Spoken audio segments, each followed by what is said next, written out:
Cordial saludo, estimados miembros del Seminario de Literatura EMS. En esta ocasión les ofreceremos un comentario sobre el cuento La muerte de Iván Turgenev, escrito en 1848. Esta narración breve es una exposición sobre una mirada muy particular de la muerte.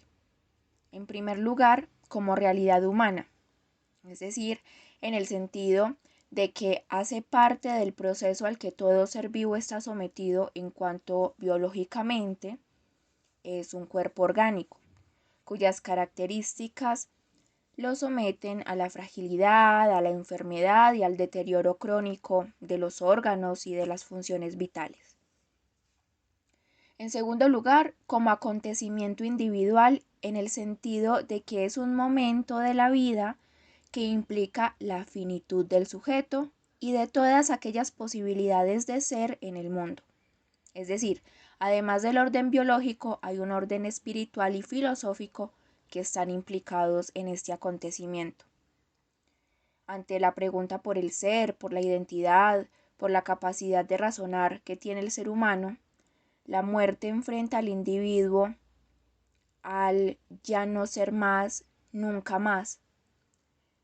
Y en tercer lugar hay una dimensión ética que esta implica una mirada al mundo en relación con los otros, una forma de ver la vida, de ver la muerte, de ver al otro y de actuar según unos valores, unas creencias y unas convenciones y normas sociales. En otras palabras, es una posición concreta frente al fenómeno de la muerte, tanto la propia como la del otro. En cuanto a lo formal, nuevamente nos enfrentamos a un narrador en primera persona, pero esta vez este narrador tiene unas características que le dan cierta particularidad. Se trata de un narrador que empieza contando una anécdota que le ocurrió con su actual vecino una vez que salieron a cazar, como si fuera a configurarse en un protagonista, él como narrador protagonista, o como si ese papel protagónico en la narración se fuese a configurar en el vecino. Pero rápidamente queda solo este narrador como testigo de la suerte que han corrido un grupo de personajes que mueren, cada uno protagonista en cierta parte del cuento. Curiosamente, el vecino solo es un vehículo que lo lleva a evidenciar una primera situación dentro del cuento, que es central porque allí se introduce el problema de la muerte. Pero pues al final este vecino no tiene ningún papel verdaderamente relevante dentro de la narración, solo aparece al inicio y no hay sobre él una carga de sentido que se pueda hacer evidente dentro de lo que este cuento está diciendo. Este narrador, que empieza temporalmente desde su presente, se vuelca sobre el pasado, allí donde están los episodios que está recordando, en donde tienen cabida los demás personajes. Por otra parte, no se reconoce como narrador que escribe una historia con la intención de que otros la lean, ni como ese narrador que involucra al lector creando una atmósfera de oralidad en la que quiere ser escuchado. Se trata más bien de un monólogo que el narrador dirige a sí mismo, como un ejercicio de introspección en el que reflexiona sobre la situación de unos otros de quienes supo por las razones que va explicando a lo largo del cuento. Hasta el momento, durante todo el ciclo de cuentos de rusos del siglo XIX, es la primera vez que aparece esta construcción de narrador. Un pasaje del que interpreto esto último sobre esta característica de monólogo dirigido a sí mismo del cuento es el siguiente. Abro comillas. En general, los rusos nos sorprenden cuando se trata de morirse. Ahora me acuerdo de muchos que han muerto. de ti, por ejemplo, amigo mío, el estudiante que nunca terminó su formación. Avenir Sorokumov. Cierro comillas. En donde el narrador se dirige a Avenir, pero sabemos que está muerto, que el narrador lo está evocando como cuando en el pensamiento, durante la soledad, uno invoca el nombre de alguien por algo que está recordando o por algo que le quisiera decir a esa persona, pero que no es posible en el momento. En este caso, porque ya está muerto.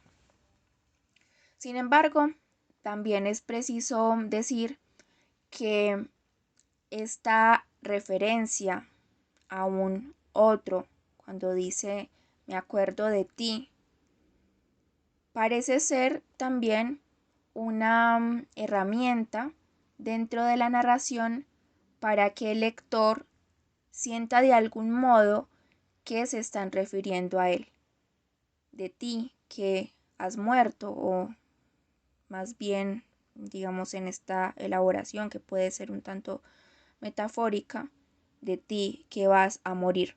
Pero pues esto es una interpretación más de lo que puede significar ese de ti. Sin embargo, dentro de la composición del cuento, funciona más en lo referente a la forma del narrador. Otra característica de la narración, de esta narración, por lo que a mi juicio no es una narración bien lograda, es que tiene un carácter fragmentario, que hace que cada vez que el narrador se concentra en un personaje diferente, se corte la cohesión y unidad de la narración. Inicia con la historia de la visita al bosque de Ardalión, el amigo cazador, y de lo que acontece allí con Maxim, el hombre al que aplastó un árbol talado. Luego viene la historia del hombre que murió quemado, más adelante la de Vasily Dmitrich, quien murió a causa de una hernia descuidada, después la del estudiante Avenir y al final la de la dama terrateniente. Estas historias no tienen ninguna conexión entre ellas si hablamos de la trama y del argumento del cuento.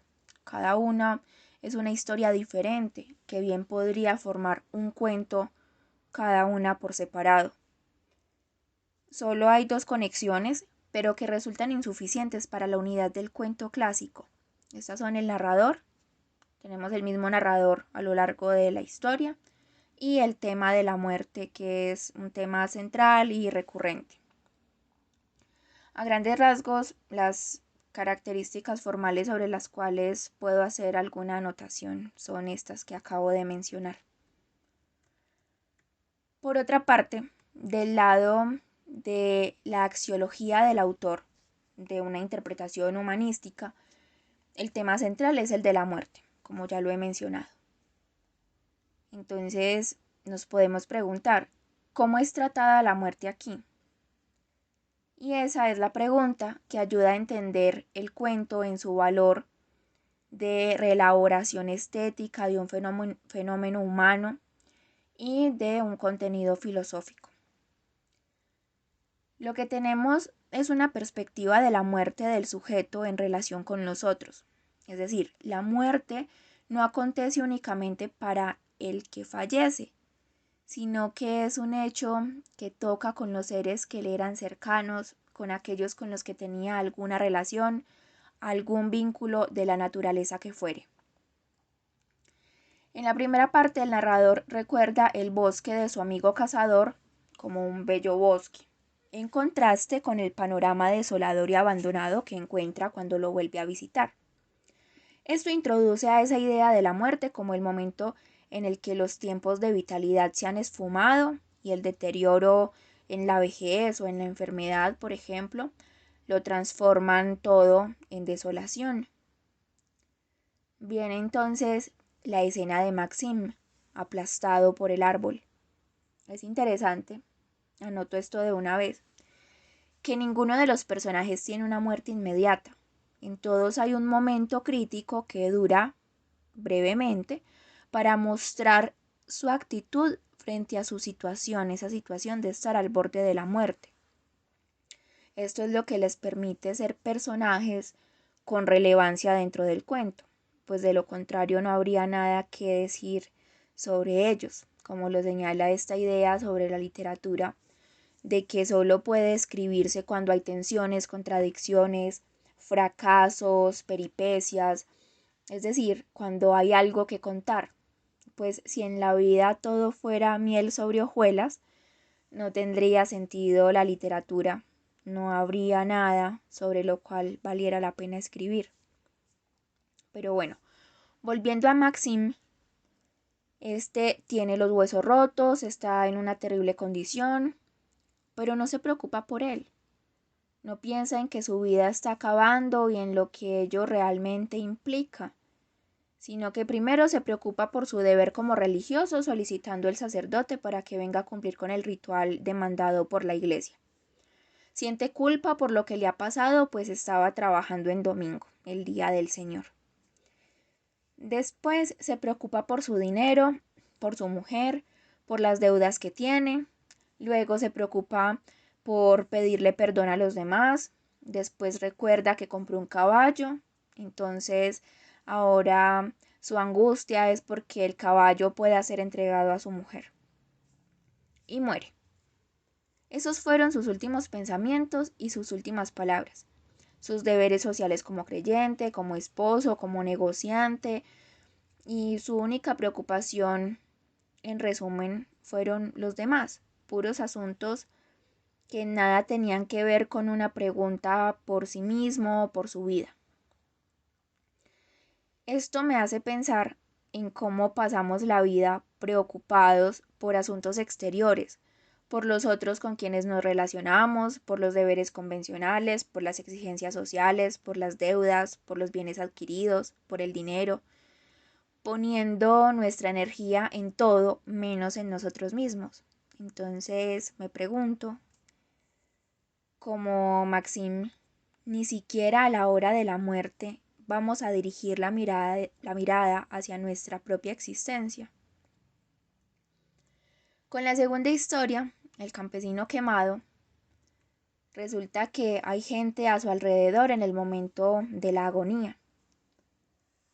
Pero pues aunque es terrible el hecho de que se haya quemado y terrible el saber que inevitablemente ya va a morir, todo el mundo está concentrado en otras cosas, en charlar, en ellos mismos, en las tareas, en la cotidianidad, como si nada estuviera pasando. Qué frialdad, por ejemplo, hay en el gesto de la cuñada del moribundo que se pone a cortar coliflor, como si la muerte del otro no importara nada, como si su dejar de existir no fuera a marcar nada importante en la vida de nadie. Este hombre estaba esperando la muerte con mucho sufrimiento en medio de la indiferencia absoluta. Y de aquí surgen otras preguntas. ¿Qué hacemos en la vida para importarle tan poco a los cercanos, como en el caso de este hombre? ¿O qué hacemos para realmente tener un lugar en la vida de quienes son cercanos a nosotros? ¿Cómo vivimos en relación con esos otros? ¿Y cómo vivimos nosotros también las muertes ajenas?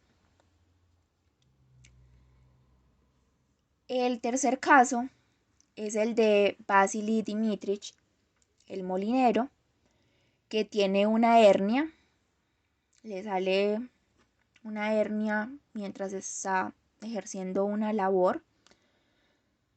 Acude al hospital, pero acude varios días después de que empieza a enfermar, cuando ya se ha infectado la herida.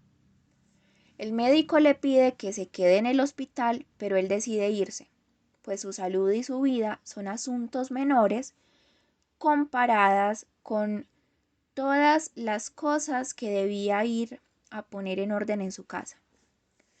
Nuevamente el problema de siempre preocupados por todo menos por nosotros mismos, por el cuidado de la salud, por hacer lo posible por salvar la única oportunidad que tenemos, la única vida.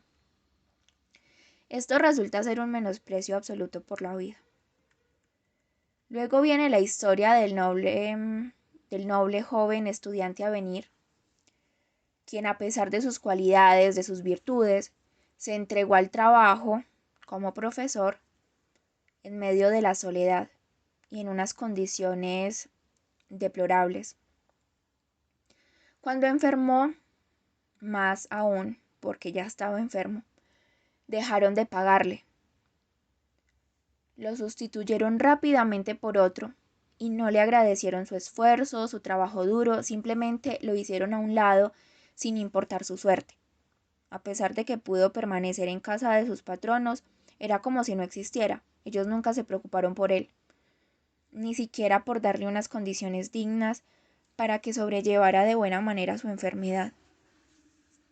¿Cuántas veces le entregamos lo mejor de nosotros a otras personas, incluso sacrificando nuestra salud, nuestra tranquilidad, nuestra vida?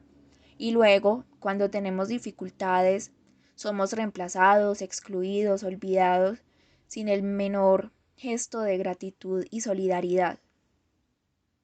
¿Cuántas personas se entregan a un trabajo, a un proyecto, a otra persona por afecto? Simplemente en una relación utilitarista, a más no poder, en la que si uno no produce algo para el otro, no tiene valor y es casi como un objeto que se puede desechar. Eso es lo que vemos, cómo la enfermedad impide a venir cumplir con sus tareas, es decir, ser útil. Cuando ya no se es útil, se desecha. Es el utilitarismo capitalista en su máxima expresión. Y de otro lado también vemos el abandono de sí mismo. El narrador cuenta que quiso ayudar a venir, llevarlo a otro lugar, uno donde pudiera sanar o vivir mejor sus últimos días, pero Avenir se negó. Abro comillas. No, gracias, querido amigo, murmuró. No importa dónde se muere uno. Puedes ver que no llegaré al invierno, de manera que ¿por qué molestar a la gente de forma innecesaria? Al menos deberías escribir a tus parientes. Lo volví a interrumpir. ¿Para qué? Para pedirles ayuda. No podrán ayudarme y no tardarán en saber de mí cuando muera. No hay razón para hablar de ello. Mejor cuéntame todo lo que viste en el extranjero. Cierro comillas. Avenir sabe que por estar enfermo su relación con los otros se hace pesada, difícil, casi que imposible. ¿Cómo nos comportamos ante la enfermedad del otro?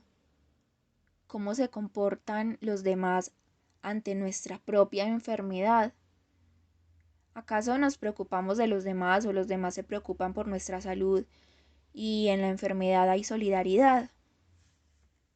La enfermedad resulta ser un estado de soledad y de incomodidad para los demás. Es lo que indica venir, lo que le pasa a él, lo que ha experimentado, la forma como siente su enfermedad en relación con los demás.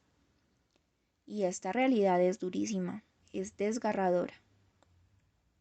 Al final de la parte de la historia que se dedica a venir, vemos una carta de Kuprianikov, su patrono, dirigida al narrador del cuento.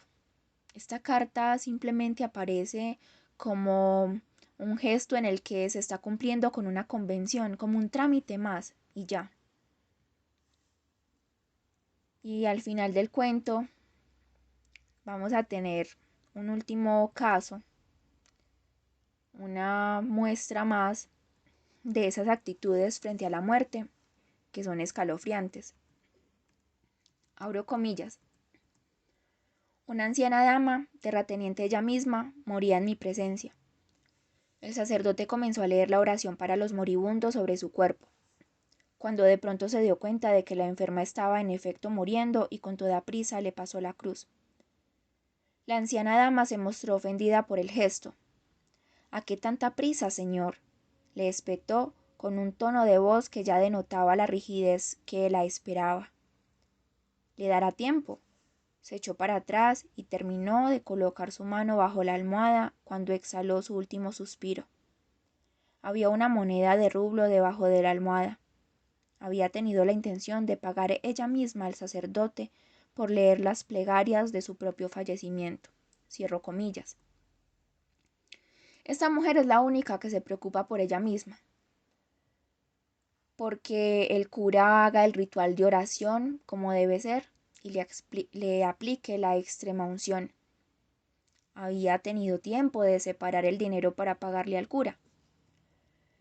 Pero esa preocupación propia no resulta genuina del todo.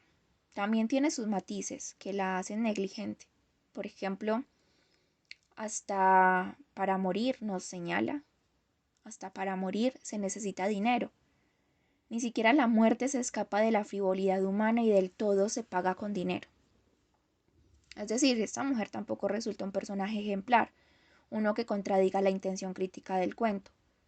Se preocupa de su muerte en cuanto al ritual como creyente, de pagar por él, pero no hay una reflexión aquí de cara a una conciencia de la muerte como momento último de la existencia humana. Y la frase final del cuento es ironía pura. Abro comillas. Sí, los rusos son asombrosos cuando se trata de la muerte. Cierro comillas. No son asombrosos, son absurdos y negligentes consigo mismos. Es una forma de cerrar el cuento con una ironía bastante evidente, incisiva podría decirse, que tal vez en algunos casos puede haber lectores que se dejen engañar por esa frase, pero no, realmente esa forma de terminar el cuento y pues en varias otras partes de la narración aparecen frases similares, como diciendo que son magníficos los rusos a la hora de morir, es la manera de decir que es una frivolidad absoluta la que se presenta en esas formas de afrontar la muerte. Este cuento, si bien en mi opinión no tiene un gran valor literario, es fragmentario y no funciona muy bien como unidad, sí tiene un valor como reflexión sobre la propia vida, sobre el lugar que le damos a nuestra propia existencia, sobre lo preocupados que estamos siempre por nuestros deberes con los demás, por los asuntos más banales, por el dinero, pero no por nosotros mismos. En muy pocas ocasiones, o tal vez nunca, nos fijamos en nuestra propia existencia y nos habla de la indiferencia con la que vivimos en relación a los otros. Hasta aquí el comentario sobre este cuento de Turgenev. Muchas gracias.